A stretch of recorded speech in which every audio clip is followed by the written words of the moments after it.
സർവശക്തനായ പിതാവും ആകാശത്തിൻ്റെയും ഭൂമിയുടെയും സൃഷ്ടാവുമായ ദൈവത്തിൽ ഞാൻ വിശ്വസിക്കുന്നു. അവിടുത്തെ ഏകപുത്രനും കർത്താവുമായ ഈശോ മിശിഹായിലും ഞാൻ വിശ്വസിക്കുന്നു. ഈ പുത്രൻ പരിശുദ്ധാത്മാവിനാൽ ഗർഭസ്ഥനായി കന്യകാമറിയത്തിൽ നിന്ന് പിറന്ന് പന്തിയോസ് പീലാത്തിയോസിൻ്റെ കാലത്ത് പീഡകൾ സഹിച്ച് കുരിശിൽ തറയ്ക്കപ്പെട്ട് മരിച്ചടക്കപ്പെട്ടു. പാതാളത്തിലിറങ്ങി മരിച്ചവരുടെ ഇടയിൽ നിന്ന് മൂന്നാം നാൾ ഉയർത്ത് സ്വർഗത്തിലേക്ക് എഴുന്നള്ളി അവിടെ നിന്ന് ജീവിച്ചിരിക്കുന്നവരെയും മരിച്ചവരെയും വിധിക്കുവാൻ വരുമെന്ന് ഞാൻ വിശ്വസിക്കുന്നു.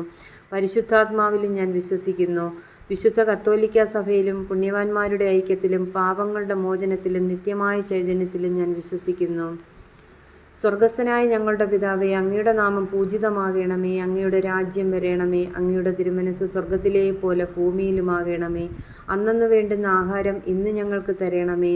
ഞങ്ങൾ തെറ്റ് ചെയ്യുന്നവരോട് ഞങ്ങൾ ക്ഷമിക്കുന്നത് പോലെ ഞങ്ങളുടെ തെറ്റുകളും ഞങ്ങളോട് ക്ഷമിക്കണമേ. ഞങ്ങളെ പ്രലോഭനത്തിൽ ഉൾപ്പെടുത്തരുതേ, തിന്മയിൽ നിന്ന് ഞങ്ങളെ വിടുവിക്കണമേ. ആമേൻ. പരിശുദ്ധ മറിയമേ, തമ്പുരാൻ്റെ അമ്മേ, പാപികളായ ഞങ്ങൾക്ക് വേണ്ടി ഇപ്പോഴും ഞങ്ങളുടെ മരണസമയത്തും തമ്പുരാനോട് അപേക്ഷിക്കണമേ.